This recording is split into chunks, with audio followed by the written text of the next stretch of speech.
Okay, so what if we could take that gentle, diagnostic touch a doctor has, that feeling, and turn it into pure, hard data?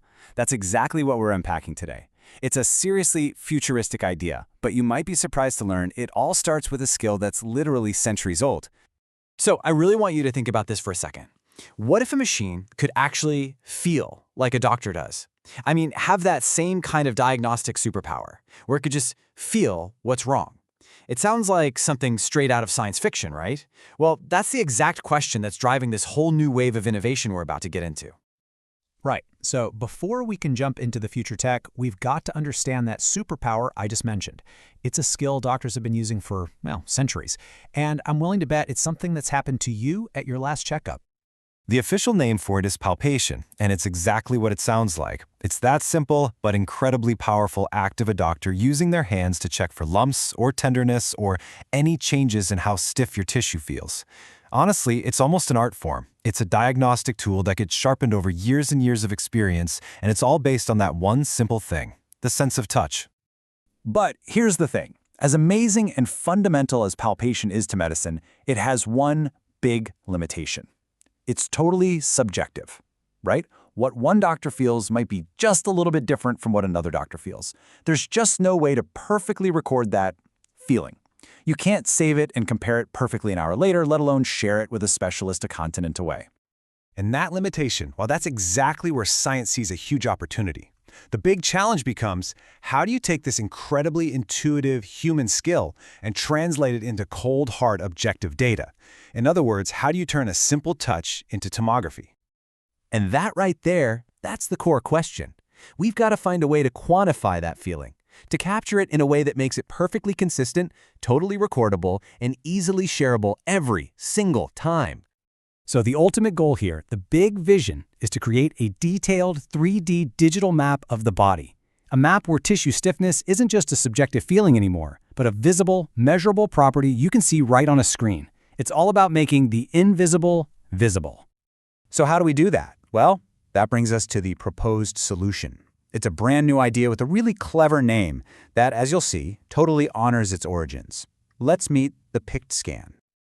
Okay, so PICT, it's an acronym and it stands for Palpation-inspired Compliant Tomography. And the name tells you pretty much everything you need to know, right?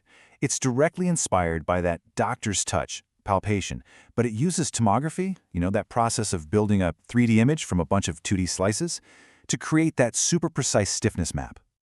So, how would this thing actually work? Well, in theory, it's a pretty elegant four-step process. First, imagine a flexible tool giving a really precise, gentle push on the surface.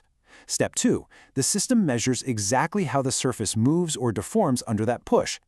Then, and this is the clever part, it uses that data to kind of reverse engineer a 2D slice of what the stiffness looks like underneath. And finally, you just stack all those 2D slices together, and boom, you've got a full 3D map. Honestly, the easiest way to wrap your head around this is to think of a CT scan. You know how a CT scan takes a bunch of 2D X-ray slices to build a 3D image of your bones? Well, the PICT scan is pretty much the exact same idea. But instead of mapping bone density with X-rays, it's mapping tissue stiffness with a very advanced kind of touch. Okay, so at this point, you're probably thinking, wait a minute, this sounds amazing, but are we sure something like this doesn't already exist? And that is a fantastic question. To really get why the PICT scan is such a novel idea, we need to take a look at the current champion in the world of stiffness mapping, and that's a technology called elastography. Elastography is the mainstream player right now. It's the established technology for doing this kind of thing, and it is a really powerful tool. But to see why PICT is so different, so innovative, we kind of have to understand the path that elastography took to get here. And the source material for this explainer has this fantastic analogy that I just love. Think of it like a city's metro system.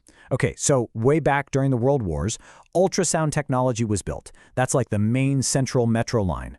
Then after the war, elastography was developed, but it was like a new branch line built off of that original ultrasound line. It's connected, but the PICT scan, it's not a branch. It's like proposing to build an entirely new metro line from scratch, on the other side of the city, running on completely different tracks and following totally different principles.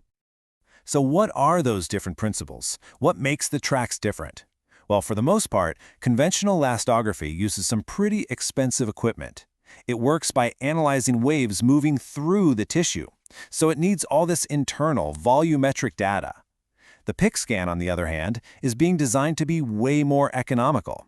It would use simpler tools and, this is the key, it would rely only on data it gets from the surface. And this quote from the actual research proposal just nails the difference. The PICT scan relies on, quote, fundamentally different physics of static mechanics and surface-based data acquisition. That's a mouthful, but what it means is it's based on the simple physics of a push and its result, not the super complex wave physics that elastography uses. It's a totally different scientific foundation, and that's why it's a whole new metro line. So what are we really looking at here? We're looking at a potential new contender in the world of medical diagnostics. It's this beautiful, elegant idea that takes the ancient wisdom of a doctor's touch and merges it with the seriously powerful tools of the future. And one of the things that makes this so exciting is that it's a truly interdisciplinary concept. I mean, it's pulling from tomography, it's learning from the field of elastography, it's inspired by those old-school palpation methods, and it's using really complex physics like mechanical inverse problems, which is basically the fancy science of figuring out what's going on inside something just by looking at what's happening on the surface. All these fields are coming together. Now, it's really important to remember we are at the very, very beginning of this journey. This idea has just been proposed. The next step isn't running off to build a machine. Nope. The immediate next step is a deep, comprehensive dive into all the existing scientific literature.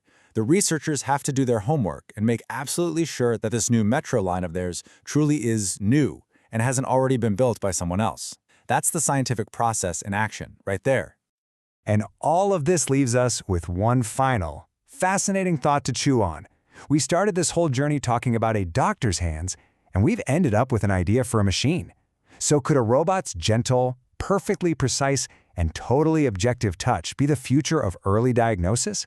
You know, based on the promise of something like the PICT scan, that future might just be a little closer than we think.